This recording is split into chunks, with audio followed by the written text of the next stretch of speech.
அனைவருக்கும் வணக்கம். இந்த வீடியோவை தயவு செய்து ஸ்கிப் பண்ணாம பாருங்க. அடுத்தது பாத்தீங்கன்னா இந்த வீடியோவை உங்களுக்கு தெரிஞ்சவங்களுக்கு தயவு செய்து ஷேர் பண்ணுங்க. ஏன்னா இந்த வீடியோ ரொம்ப ரொம்ப முக்கியமான வீடியோன்றத நான் பதிவு பண்ண விரும்புறேன். அப்படி என்னடா முக்கியமான வீடியோ, நீ ஓவரா பில்டப் கொடுக்குற அப்படின்னு சொல்லிட்டு கேட்பாங்க. கண்டிப்பாங்க இது பில்டப்லாம் இல்லை, ரொம்ப ரொம்ப முக்கியமான வீடியோ. என்னன்னா, நமக்கு தெரியாத விஷயங்கள் நிறைய பார்த்தீங்கன்னா நம்மளுடைய முதலமைச்சர் பண்ணிட்டு இருக்காராம். தெரியுமா உங்களுக்கு? நமக்கு தெரியாததை ஒன்று சிறப்பாக பண்ணிட்டு இருக்காரு. அது என்னன்றத நான் இதை பட்டியலிடுறேன். அதாவது विजय थलापति का फैसला सुनकर पूरा तमिलनाडु सदमे में है। अब 8 साल की लड़की हो या 18 साल की, लड़की हिंदू हो या मुस्लिम, लड़की यूपी की हो या एमपी की, अगर किसी बहन बेटी का रेप होता है तो रेपिस्ट को उम्र कैद की सजा नहीं, सीधे एनकाउंटर किया जाएगा। பெண்களை யாராச்சும் தவறுதல் நடந்துட்டாலோ, பெண்களுக்கு பாலியல் குற்றங்கள் யாரும் ஈடுபட்டாலோ அவங்களுக்குலாம் பார்த்தீங்கன்னா விசாரணை கமிஷன் எதுவுமே கிடையாது, உடனடியாக அவங்கள என்கவுண்டர் பண்ணுவாங்க அப்படின்ற ஒன்று பண்ணியிருக்காரு. இரண்டாவது பார்த்தீங்கன்னா सीएम विजय थालापति, तमिल के लोगों ने आपका सीएम नहीं चुन लिया, अपने राज्य की खुद किस्मत चुन ली है। मेरे भाई, अब तक विजय थालापति ने मोदी की आंखों में आंखें डाल के बात करी थी, लेकिन अब विजय थालापति ने अंबानी की आंखों में आंखें डाल के बोल दिया है, अगर मेरे राज्य में जियो सिम का अगर रिचार्ज बढ़ाया तो याद रखना मैं पूरी सिम को तुम्हारी बैंड कर दूंगा अपने राज्य में। जियो सिम இருக்கு பாத்தீங்கன்னா, ஜியோ சிம் நம்மளுடைய தமிழ்நாட்டை பொறுத்த வரைக்கும் பாத்தீங்கன்னா ஒரு பைசா கூட விலை ஏத்தனா கூட, அதாவது பாத்தீங்கன்னா நம்ம கால் சார்ஜஸ் மெசேஜ் சார்ஜஸ் ஏத்தனா கூட உடனடியாக தமிழ்நாட்டில் சிம்மை பேன் பண்ணிடுவேன் அப்படின்னு சொல்லியிருக்காராம்.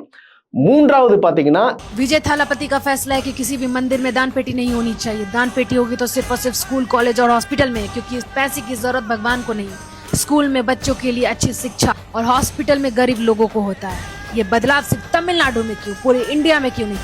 अगर आप भी चाहते हैं आपके यहाँ का भी सीएम यही फैसला ले। எல்லா கோயில்களிலும் உண்டியல இருக்கக்கூடாது, அதுக்கு பதிலாக பள்ளி வளாகத்திலையும் காலேஜ் கல்லூரி வளாகத்திலையும் இருக்கணும். எஜுகேஷன் இன்ஸ்டிடியூஷன்ஸ் எங்கெல்லாம் இருக்கோ அங்கெல்லாம் இது இருக்கணும் அப்படின்னு சொல்லிட்டு கோயிலில் இனிமே உண்டிகள் இருக்கக்கூடாது அப்படின்னு சொல்லிட்டு ஒரு தடை போட்டிருக்காராம். அதுக்கப்புறம் பார்த்தீங்கன்னா பசுவதை சட்டம், அதாவது பார்த்தீங்கன்னா மாடுகளை கொல்லக்கூடாது, கறிக்கு யூஸ் பண்ணக்கூடாதுன்னு சொல்லிட்டு இவர் சுப்ரீம் கோர்ட்லயே போயிட்டு தடை போட்டிருக்காராம். அப்புறம் ஐந்தாவது விஷயம் என்னன்னு பார்த்தீங்கன்னா, क्योंकि विजय थलापति के इस फैसले के बाद सारे प्राइवेट हॉस्पिटल वालों के पसीने छूट चुके हैं। अगर किसी की भी मौत प्राइवेट हॉस्पिटल में होती है तो उनसे न कोई बिल लिया जाएगा, न ही कोई पैसे लिए जाएंगे और बॉडी उनके हवाले कर दी जाएगी। इसीलिए सीएम हो तो विजय थलापति जैसा।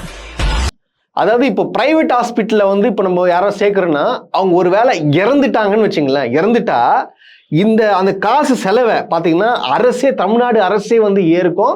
அப்புறம் பார்த்தோன்னா அந்த இறந்தவங்களுடைய உடலை பார்த்தீங்கன்னா அவங்களுடைய குடும்பத்துக்கிட்ட ஒப்படைக்கும். இது பார்த்தீங்கன்னா தமிழ்நாடு அரசுடைய வேலை அப்படின்னு சொல்லிட்டு நிறைய விஷயங்கள் சொல்லிட்டு வராங்க. இது உங்களுக்கு யாருக்காச்சும் தெரியுமா தெரியாதா? தெரியாம ஏங்க தமிழ்நாட்டில் இருக்கீங்க? ஏங்க தமிழ்நாட்டில் இருக்குதுன்னு சொல்லிட்டு தமிழ்நாட்டுக்காரன் சொல்லுங்க, நார்த் இந்தியாக்காரன் சொல்லிட்டு இருக்கான். ரோஸ்ட் பிரேஸ் சப்ஸ்கிரைபர்களுக்கு வணக்கம். கடுமையான நெருக்கடியில தான் உங்களுக்கு தொடர்ந்து வீடியோ போட்டுட்டு இருக்கோன்றது உங்களுக்கும் நல்லாவே தெரியும். நம்முடைய சேனல் வளர்ச்சிக்கு உங்களுடைய பங்களிப்பு கொடுக்கணும்னு நினைச்சீங்கன்னா இந்த QR கோட் மூலமாக உங்களுடைய பங்களிப்பை நீங்க கொடுக்கலாம். நன்றி. நார்த் இந்தியாக்காரன் சொல்லிட்டு இருக்கான் இந்த மாதிரி விஜய் தளபதின்னு சொல்லிட்டு. ஒன்றும் இல்லைங்க, நேற்று ஒரு வீடியோ சும்மா பார்த்தேன். பார்த்துட்டு என்னோட ரெக்கமெண்டேஷன்ல காட்டும்ல, இன்ஸ்டாவை திறந்தாலே இந்த வீடியோ மட்டும் தான் வந்துட்டு இருக்கு. எனக்கு பகீர் நாய் போச்சு. என்ன சொல்ல வராங்கன்னா, இப்போ தமிழ்நாட்டில் பார்த்தீங்கன்னா ஆளக்கூடிய முதலமைச்சர் விஜய், அதாவது விஜய் தளபதி அவர்கள் பார்த்தீங்கன்னா PM ஆகணும், அவர் தான் PM ஆகணும், மோடியா இல்ல விஜயா அப்படின்னு சொல்லிட்டு கருத்து கணிப்புகள் எடுத்து தொடர்ந்து இந்த மாதிரி செய்திகளை பரப்பிட்டு வராங்க. இப்போ இந்த நியூஸுக்கெல்லாம் நமக்கு எதாவது தெரியுமா? நமக்கு தெரியாது. ஆனா இந்தியா ஃபுல்லாவே ஃபேக் நியூஸ் பரப்பி இதெல்லாம் விஜய் பண்ணிட்டு இருக்காரு அப்படின்னு சொல்லிட்டு ஒரு கும்பல் பண்ணிட்டு இருக்கிறாங்க. இது கண்டிப்பா பார்த்தா இது உற்று நோக்கி நீங்க பார்த்தீங்கன்னு வச்சுங்களேன், இது என்னன்னா உற்று நோக்கி பார்த்தா இது யாரோ இந்த மாதிரி பேச சொல்றாங்கன்றது தெளிவா தெரியுது. என்ன எப்படி சொல்றேன்னு பார்த்தீங்கன்னு வச்சுங்களேன், ஒரே ஸ்கிரிப்டை கிட்டத்தட்ட 100க்கும் மேற்பட்ட இந்தி இன்ஸ்டா இன்ஃப்ளூயன்சர்கள் வந்து இதையே பேசிட்டு இருக்கிறாங்க. இது கூட பார்த்தீங்கன்னா ஒரு நண்பர் வந்து சோஷியல் மீடியாவில் பார்த்தீங்கன்னா பதிவிட்டாரு. இது பார்த்தீங்கன்னா அந்த சோஷியல் மீடியா இன்ஃப்ளூயன்சருக்கே மெசேஜ் அனுப்பிச்சு அதை ஹிந்தியில் டிரான்ஸ்லேட் பண்ணி அனுப்பிச்சு இது எவ்வளோ சார்ஜ் பண்ணுறீங்க, டிவிக்கு தளபதிக்கு ஒரு வீடியோ பேசுங்க அதுக்கு வந்து எவ்வளோ வந்து சார்ஜ் பண்ணி கேட்டதுக்கு அவங்க 60,000 ரூபான்னு சொல்லிட்டு சொல்றாங்க. அந்த வீடியோ வெளியே வந்திருக்கு. இந்த வீடியோ பார்த்துங்க. இந்த சுஃபியா கார்டன் தான் உருட்டுன்னு விட்டு உருட்டிட்டு இருக்கு. நான் அதுக்கிட்ட போய் மெசேஜ் பண்ணேன், என்னன்னா வந்து தளபதி விஜய்க்கு வந்து உங்களால் ப்ரொமோஷன் பண்ண முடியுமா, நாங்கள் பே பண்ணுறோம் அப்படின்னு சொன்னதுக்கு இவங்க வந்து ப்ரீபெய்டு ப்ரொமோஷன் மட்டும்தான் நாங்கள் பண்ணுவோம் அப்படிங்கிற மாதிரி சொன்னாங்க. அதுக்கப்புறம் வந்து நீங்கள் எவ்வளோ எதிர்பார்க்குறீங்க அப்படின்னு கேட்டால் அவங்க ஸ்டோரியா ரீலா அப்படின்னு கேட்டாங்க. ரீல்னு சொன்னேன். அதுக்கப்புறம் வந்து கண்டென்ட்லாம் நாங்கள் கொடுத்துருவோம் அப்படின்னு சொன்னதுக்கு எவ்வளோ நாள் வந்து அந்த ரீல் இருக்கணும் அப்படின்னு கேட்டாங்க. 1 month தான் அந்த ரீல் இருக்கணும் அப்படிங்கிற மாதிரி நான் சொன்னேன். 1 month வச்சிருந்தா போதும் அப்படின்னு. அதுக்கு 20,000 ரூபா தரேன்னு சொன்னதுக்கு 20,000 ரூபாய்க்கெல்லாம் நாங்கள் பண்ண மாட்டோம், இது ரொம்ப கம்மியாக இருக்குது அப்படிங்கிற மாதிரி சொன்னாங்க. அதுக்கப்புறம் நான் என்ன கேட்டேன், அந்த விஜய் வந்து யாரெல்லாம் வந்து பொண்ணுங்க கிட்ட தப்பாக நடந்துக்கிறாங்களோ வந்து என்கவுண்டர் பண்ணிடுவார் பண்ண சொல்லிட்டாரு, தமிழ்நாடு வேறு லெவல் அப்படின்னு நீங்கள் போட்டிருந்தீங்களா, அந்த ரீல் அனுப்பி இதுக்கு வந்து எவ்வளோ பே பண்ணாங்க அப்படின்னு கேட்டதுக்கு வந்து உங்கள் நம்பர் கொடுங்க, என் மேனேஜர் பேசுவார் அப்படிங்கிற மாதிரி வந்து சொன்னாங்க. அவங்க மேனேஜர்கிட்ட பேசினப்ப அவர் என்ன சொன்னார், ஒரு ரீலுக்கு வந்து 60,000 ரூபா வந்து பே பண்ணணும் அப்படிங்கிற மாதிரி வந்து அவர் சொன்னார். சரி, அவர்கிட்ட நான் சொல்லிவிட்டு உங்கள் மேனேஜர்கிட்ட நான் பேசினேன், அவர் வந்து ஒரு ரீலுக்கு வந்து 60,000 ரூபா பே பண்ண சொல்கிறாரு, உங்களால் டிஸ்கவுண்ட் கொடுக்க முடியுமா, நாங்கள் 50,000 பே பண்ணுறோம் அப்படிங்கிற மாதிரி சொன்னேன். நெக்ஸ்ட்டு பார்லிமெண்ட் எலெக்ஷன் வரைக்கும் நம்ம ஒன்றா ஒர்க் பண்ணலாம் அப்படிங்கிற மாதிரி சொன்னேன். அதுக்கு அவங்க வந்து என்ன சொல்லியிருந்தாங்க அப்படின்னா, எல்லாமே ஓகே, ஆனால் வாட்ஸ்அப்பில் கான்டாக்ட் பண்ணுங்க, டைரெக்டாக மெட்டாவில் கான்டாக்ட் பண்ண வேணாம். அதாவது தொடர்ந்து ஒரு ஸ்கிரிப்டை அதை பாருங்க அப்படியே ஒரு ஒரு ஒரு இன்ச்சு கூட மாறாம அப்படியே பேசிட்டு இருக்காங்க. இதை பாத்தீங்கன்னா வெறும் வந்து ஹிந்தியிலே வந்து பரப்பிட்டு இருக்காங்க. ஏன்னா அவன் இங்கிலீஷ்ல வந்து பேசணும்னு வச்சுக்கலாம், நம்ம ஆளும் கண்டுபிடிச்சிங்கன்னா இது போயிட்டா இல்லைன்னு சொல்லிடுவாங்க.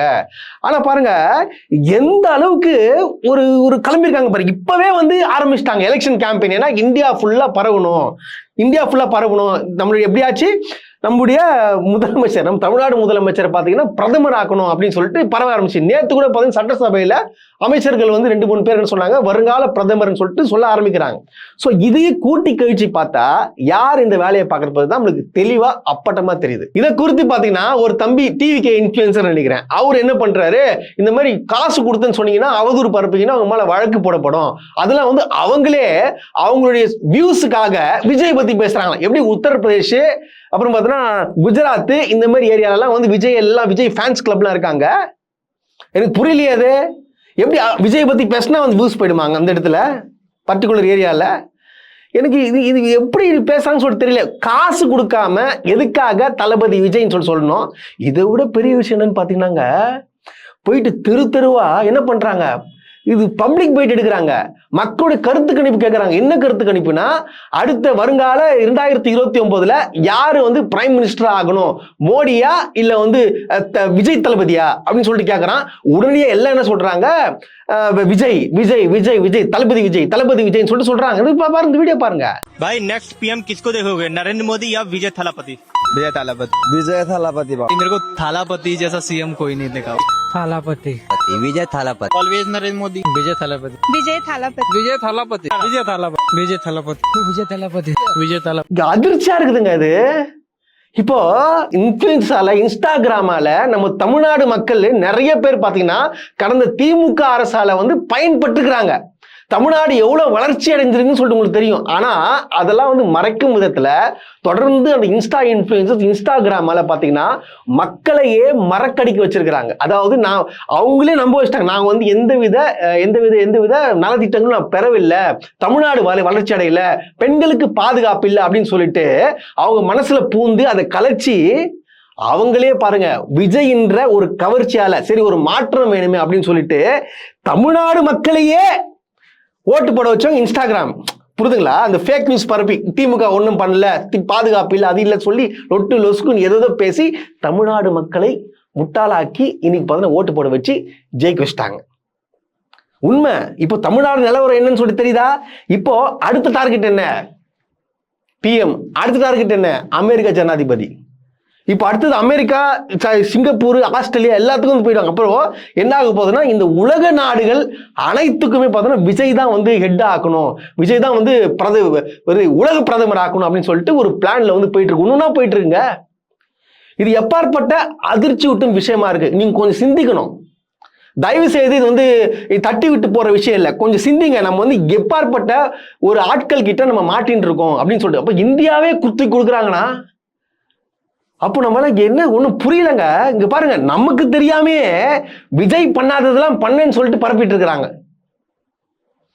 நான் உங்களை ஒண்ணு கேட்டுக்கிறேன், தயவு செய்து உங்களோட தெரிந்தவர்களுக்கு இந்த மாதிரி வந்து யாராச்சும் இந்திக்காரங்க உங்க ஃப்ரெண்ட்ஸோ இல்லை சொந்தக்காரங்களோ இல்லை யாராச்சும் அங்கே வேலை செய்யறவங்க இருந்தா அவங்க மூலியமா போயிட்டு சொல்ல வைங்க. அங்கே பக்கத்தில் விஜய்லாம் வந்து எதுவும் பண்ணலை, இந்த மாதிரி விஷயங்கள்லாம் பண்ணவில்லை, ஃபேக் நியூஸ் சொல்ல வைங்க. இல்லைன்னா தயவு செய்து சொல்றேன், தமிழ்நாடு வந்து தமிழ்நாடு இல்ல இந்தியா யார்கிட்ட போறதுக்கான வாய்ப்பு இருக்குங்க. ஏன்னா இன்ஸ்டாகிராம்ல இருந்து ஜெயிச்சாரு. இப்போ இன்ஸ்டாகிராமால கிட்டத்தட்ட வியூஸ் பார்த்தீங்கன்னு வச்சுங்களேன், சாதாரணலாம் கிடையாது. 20 மில்லியன் 30 மில்லியன் வரைக்கும் போயிட்டு இருக்கு வியூஸ். அதனால நம்ம வந்து உஷாரா இருக்கணும். இந்த விஷயத்த அசால்ட்டா நினைச்ச கூடாது. அசால்ட்டா நினைச்சுதான் தமிழ்நாடு எங்க இருக்குது, என்ன கதியா நினைச்சிருக்கு பாத்தீங்களா? அதனால நம்ம உஷாரா இருக்க வேண்டிய கடமை நம்மளுது. அடுத்து பாத்தீங்கன்னா இன்னொரு இன்ஃபுளுன்ஸ், அதாவது பாருன்னா அந்த அம்மா கிட்டத்தட்ட எனக்கு அம்மா வயசு, எங்க அம்மாவோட பெரியவங்க நினைக்கிறேன். அவங்க வந்து உங்களுக்கு எல்லாருக்குமே தெரியும், தேவையில்லாத பேச்சுக்கள் வந்து பேசிட்டு இருக்கிறாங்க. அதாவது பார்த்தீங்கன்னா விஜய்க்கு சப்போர்ட் பண்றேன்ற ஒரு காரணத்துல பாத்தீங்கன்னா என்ன பண்றாங்கன்னா டிஎம்கே குறை சொல்லி தவறாக பேசிட்டு இருக்காங்க. அவங்க தொடர்ந்து பார்த்துட்டு இருக்கோம் என்னென்ன பேசுறாங்க என்னென்ன பண்றாங்கன்னு சொல்லிட்டு.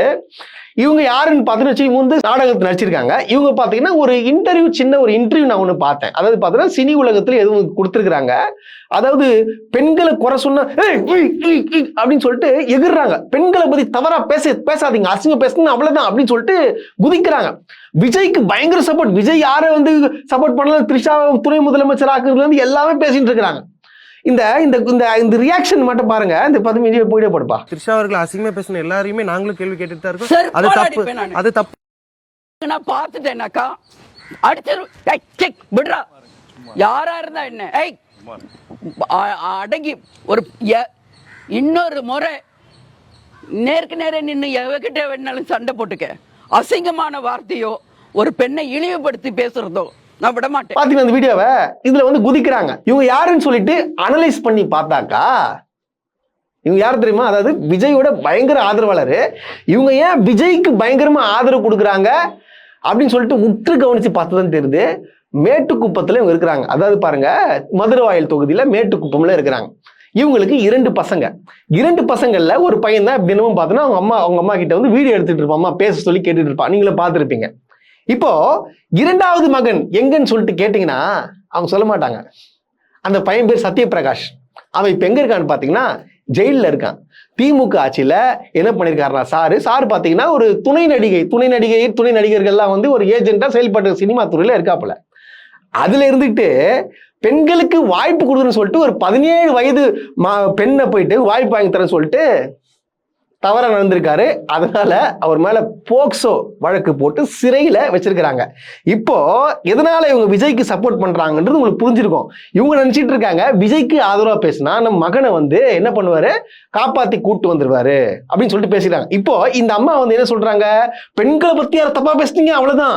அதாவது பாருங்க, நிறைய இடத்துல பாத்தீங்கன்னா என்ன சொல்றாங்கன்னா அப்படியே அட்வைஸ்லாம் பண்றாங்க. இந்த பேர் சின்ன வயசுல இருக்கிறீங்க, கொஞ்சம் வளர பார்த்தீங்கன்னா உடல்ல மாற்றம் மாறியோ, அதனால தவறான சவகாசம் வச்சுப்பீங்க, அதில் வச்சுக்க கூடாது, பெண்களை நல்லா மதிக்கணும்னு சொல்றாங்க. இவ்வளவு அட்வைஸ் பண்ற நீங்க உங்க பையனுக்கு ஏன் நீங்க அட்வைஸ் பண்ணல? ஏன் அது பொறுக்கித்தனம் பண்ணிட்டு போய் ஜெயில இருக்கு? அதாவது நான் என்ன சொல்ல வரேன்னா, இவங்க ஏதாச்சும் வீடியோல வந்து தேவையில்லாத வார்த்தைகள் பேசணும், உடனே சின்ன ஒரு கமெண்ட் போடுங்க, சத்யபிரகாஷ் எங்கம்மா, உங்க மகன் எங்கம்மான்னு சொல்லிட்டு கேளுங்க. இப்ப தெரியுதுங்களா இவங்க ஏன் இந்த அளவுக்கு திமுகவை வெறுப்பதற்கு காரணம் என்ன, விஜயை தூக்கி பேசுறதுக்கு காரணம் என்ன? அம்மா தாயே, முதல்ல உங்க பையனுக்கு நல்ல விதத்துல சொல்லி கொடுத்திருந்தீங்கன்னா அவன் என்ன பொறுக்கித்தனம் பண்ணிட்டு பாலியல் குற்றவாளியா போக்சோல போய் கைதாகிட்டு ஜெயில இருக்க மாட்டான். புரியுதுங்களா? உங்க மகனை போய் சொல்லி கொடுங்க. மற்றவங்களுக்கு சொல்லி பாடம் எடுக்கிற அவசியம் கிடையாது. முதல்ல நீங்க பேசுறது, உங்க ரியாக்ஷன் எல்லாம் பார்த்தா நாடக நடிகைன்னு பக்காவா தெரியுது. அந்த தயவுசெய்து திருந்துங்க. எங்களெல்லாம் பார்த்தா திமுக காசு கொடுத்தோ இல்ல பேசலங்கல்ல, நியாயமா பேசுனதா இருந்தாலும் எனக்கு நம்முடைய வன்னியரசன் ஏன் இப்படி பண்றான்னு சொல்லிட்டு தெரியலங்க. அதாவது பார்த்தீங்கன்னா எம்எல்ஏ ஆகிறதுக்கு முன்னாடி நிறைய போராட்டங்கள்ல கலந்துப்பாரு, தைரியமா பேசுவாரு, சமூக நீதிக்காக போராடக்கூடிய முக்கியமான ஒருவர் யாருன்னா நம்முடைய வன்னியரசு, உண்மையாவே. ஆனா இப்போ அதிகாரம் கிடைத்த உடனே அவருடைய ஆக்டிவிட்டிஸ் எல்லாம் பார்த்தீங்கன்னா டோட்டலா மாறிடுச்சு. உண்மையாவே டோட்டலாக மாறிச்சு. இப்போ அவர் இருக்க துறை பார்த்தீங்கன்னா சமூக நீதித்துறையில இருக்கா போல. முன்னாடி ஆதி திராவிடர் அமைச்சரின் பொறுப்பு இருந்துச்சு. இப்போ அது பார்த்தீங்கன்னா மாற்றி இப்போ இந்த ஆட்சியில் வந்து சமூக நீதித்துறை அமைச்சராக வந்து அவர் கொடுத்துருக்குறாங்க. அதாவது உங்களுக்கு எல்லாருக்குமே தெரியுமா, இப்போ 2 நாட்களுக்கு முன்பாக வந்து ஒரு மாணவர் வந்து இந்த மாதிரி சொல்லியிருப்பாப்புல, இந்த மாதிரி வந்து இந்த அரசு தாவேக அரசு இன்னும் கூட எனக்கு ஹெல்ப் பண்ணல. நான் வந்து மலேசியாக்குல பார்த்தீங்கன்னா PhD படிக்கிறான். அந்த பையன் வந்து ஒரு ரிசர்ச் பண்றான். பார்த்தா நரம்பியல் பற்றிய ஒரு ரிசர்ச் படிக்க ஒரு மாணவர். இவரை வந்து போன திமுக அரசு என்ன பண்ணுச்சுன்னு பார்த்தீங்கன்னு வச்சுங்களேன், அவரை வந்து படிக்கிறதுக்காக முழு செலவும் ஏற்று அவர் அமைச்சிருக்கிறாங்க. கடந்த மே 5ஆம் தேதி வரை பார்த்தீங்கன்னா அவருக்கு காசு போயிட்டு இருக்கு. அதுக்கப்புறம் இவருக்கு ஜூன், ஜூலை, ஆகஸ்ட் 3 மாதமாக எந்தவித பதிலும் அனுப்பல. இந்த பையன் வந்து தெளிவுபடுத்திட்டான், இந்த மாதிரி வந்து எல்லா அம்சம் எங்க அனுப்பி ஹெல்ப் பண்ணுங்கன்னு சொல்லிட்டு கேட்டிருக்காங்க. உடனடியாக இதுக்கு ரிப்ளை என்ன பண்றாரு, யாரு நம்மளோட வன்னியரசு, தவறான தகவல்களை பரப்பாதீங்க, நாங்கெல்லாம் கொடுத்துதான் இருக்கிறோம், இந்த மாதிரி தவறான தகவல் எல்லாம் பரப்பாதீங்க, எந்த டேட்டாவும் எங்களுக்கு வரல அப்படின்னு சொல்லிட்டு யாரு அந்த பையனுக்கு, அதாவது மாணவரை குற்றம் சொல்லும்படி வந்து இவர் பேசியிருக்காரு. இன்னைக்கு சட்டசபையில ஒரு விவாதம் நடந்திருக்கு. என்னன்னு பாத்தீங்கன்னா நம்மளுடைய முன்னாள் அமைச்சர், அதாவது பாத்தீங்கன்னா முன்னாள் கல்வித்துறை அமைச்சர், அவர் உயர்கல்வித்துறை அமைச்சர், அவர் கோவி செழியன், அவர் வந்து கேள்வி எழுப்புறாரு. இந்த மாதிரி பார்த்தீங்கன்னா மலேசியால இருக்கும் மாணவர்கள் தொடர்ந்து வந்து உங்களுக்கு வந்து வலியுறுத்திட்டு இருக்கிறாங்க, நீங்க ஏன் வந்து அவருக்கு பதில் சொல்லாம இருக்கிறீங்கன்னு சொல்லிட்டு கேட்டதுக்கு இவர் என்ன சொல்றீங்கன்னு, அதெல்லாம் வந்து இந்த மாதிரி தேவையில்லாத சமூக ஊடகத்துல பொய் பிரச்சாரங்கள்லாம் பண்ணாதீங்க, நாங்க கொடுத்துட்டு இருக்கோம், மே மாசம் 5ஆம் தேதி வந்து கொடுத்துருந்தா கரெக்ட் தான், ஆனா வந்து பில் சப்மிட் பண்ணல அப்படின்னு சொல்லிட்டு ஒரு வாதத்தை எடுத்து வைக்கிறாரு. அந்த பையன் என்ன சொல்லிட்டான், ஓப்பனாவே அந்த பையன் வீடியோ போட்டு பேசுங்க பாருங்க. எங்க ப்ரொஃபஸர் வந்து செகண்ட் இயருக்கு எவ்வளோ ரிசர்ச் வேணும், எவ்வளோ மெட்டீரியல்ஸ் வேணும் அப்படின்னு 2026 மார்ச் 24ஆம் தேதி மெயில் பண்ணிட்டாங்க. ஏப்ரல் 21 வந்து பில்லை வந்து நான் சப்மிட் பண்ணிட்டேன், இன்க்ளூடிங் ரிசர்ச் ஃபீஸ் எல்லாத்தையும் சப்மிட் பண்ணிட்டேன். ஏப்ரல் 24 ரெஸ்பான்ஸ் வரல, நான் ஃபாலோ பண்ணேன். ஏப்ரல் 13 வந்து கிளாரிஃபிகேஷன் கொடுத்தேன்.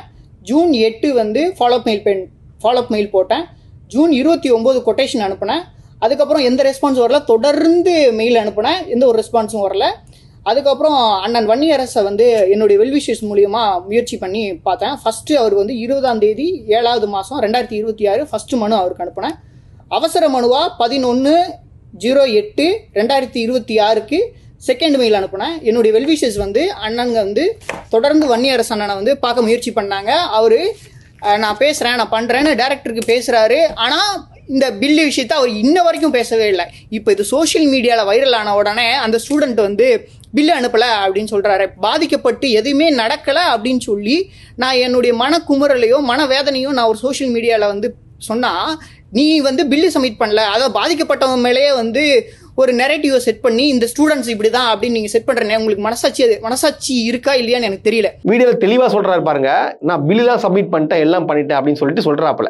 இப்போ இந்த கோவிசையன் கேட்டதுக்கு என்ன கேட்டாரு, நீங்கள் ஏன் இன்னும் கொடுக்கல அப்படின்னு கேட்டதுக்கு இவர் சொல்லக்கூடிய பதிலை பாருங்களேன். நாங்கள் புள்ளி விவரங்களில் கடந்த ஆண்டு தான் அவருக்கு வந்து கொடுக்கப்பட்டிருக்கிறது என்பதை நான் வந்து சொல்லியிருக்கேன், படித்தாச்சு. அதை வந்து நான் படிச்சிருக்கிறேன். கடந்த 7/5/2026 கடைசியாக வழங்கப்பட்ட தொகையும் நான் வந்து சொல்லியிருக்கின்றேன். இதில் நாங்கள் சொல்ல வந்தது என்னென்றால், கடந்த முறை 500 பேர் விண்ணப்பம் செய்தார்கள். ஆனால் கடந்த அரசு வழங்கியிருக்கின்ற எண்ணிக்கை அப்படிங்கிறது குறைவானது அப்படிங்கிறது அடிப்படையில் நம்ம வந்து அதை சொன்னோம்.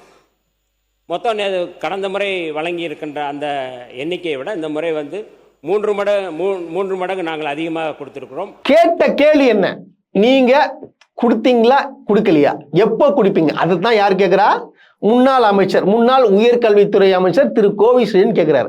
அதுக்கு வன்னியரசு சார் என்ன சொல்லணும், தரோம், எப்போ தரோம் அது சொல்லணும். அதை விட்டுட்டு தேவையில்லாம 500 பேருக்கு கொடுத்தாங்க, ஆனால் பார்த்தோன்னா கம்மியான ஆட்கள் தான் கொடுத்தாங்க, நாங்கள் வந்து நிறைய பேருக்கு கொடுக்கலாம் அப்படின்னு சொல்லிட்டு பேச்சுவார்த்தை இதையா கேட்டாங்க? அண்ணனுடைய டோட்டல் மைண்ட் செட்டு, அவருடைய தோரணை, அவருடைய நடை உடை பாவனை எல்லாமே மாறிடுச்சு. உண்மையாலவே மனசு ரொம்ப கஷ்டமா இருக்கு. இது இப்படி இருக்கச்ச சட்டசபையில இன்னொரு மேட்டர், கீர்த்தனா மேடம் இல்லைன்னா அந்த சட்டசபையே வந்து ஒன்றும் இருக்காதுங்க. அதாவது சிவகாசியில தொடர்ந்து போராட்டம் நடக்குதுன்னு சொல்லிட்டு உங்களுக்கு எல்லாம் தெரியும். ஆய்வு நடத்துற பேர்ல இன்னும் பார்த்தா தொழிற்சாலை இயங்காம கிடக்குது அப்படின்றத நம்ம செய்திகள்ல தினமும் பார்த்துட்டு வரோம். இதை வந்து பாத்தீங்கன்னா கேள்வி எழுப்புறாரு உடனடியாக. யார் கேள்வி எழுப்புறாரு? தங்கம் தென்னரசு கேள்வி எழுப்புறாரு. அதுக்கு பாத்தீங்கன்னா கீர்த்தனா அமைச்சர் இவங்க ஏன் என்ன சொல்றாங்கன்னா, ஜனநாயகத்துல எல்லாரும் ஆர்ப்பாட்டம் பண்ணலாம், போராட்டம் நடத்தலாம். ஆனா அதை நம்ம சால்வ் பண்ணக்கப்புறம் போய் கண்டன ஆர்ப்பாட்டம் நடத்துறது தான் என்னோட கேள்வியாகவே இருக்கு.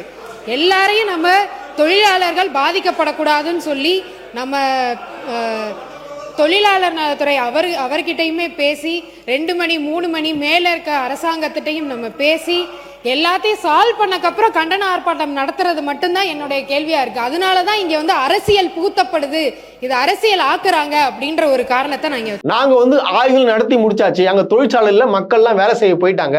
ஆனா பாத்தீங்கன்னா ஃபேக்கா பாத்தீங்கன்னா போராட்டம் நடத்துறாங்க. அதாவது எல்லாம் முடிந்த ஆய்வுக்கு பிறகு ஏன் இவங்க போராட்டம் நடத்துறாங்க அப்படின்னு சொல்லிட்டு தெரியலன்னு சொல்லிட்டு எதிர்கட்சி மேல அரசியல் ரீதியா நீங்க பேசிட்டு இருக்கீங்க, தவறா பேசுறீங்கன்னு சொல்லிட்டு வைக்கிறாங்க. உடனடியாக தங்கம் தென்னரசு எந்திரிச்சு தெளிவுபடுத்துறாரு.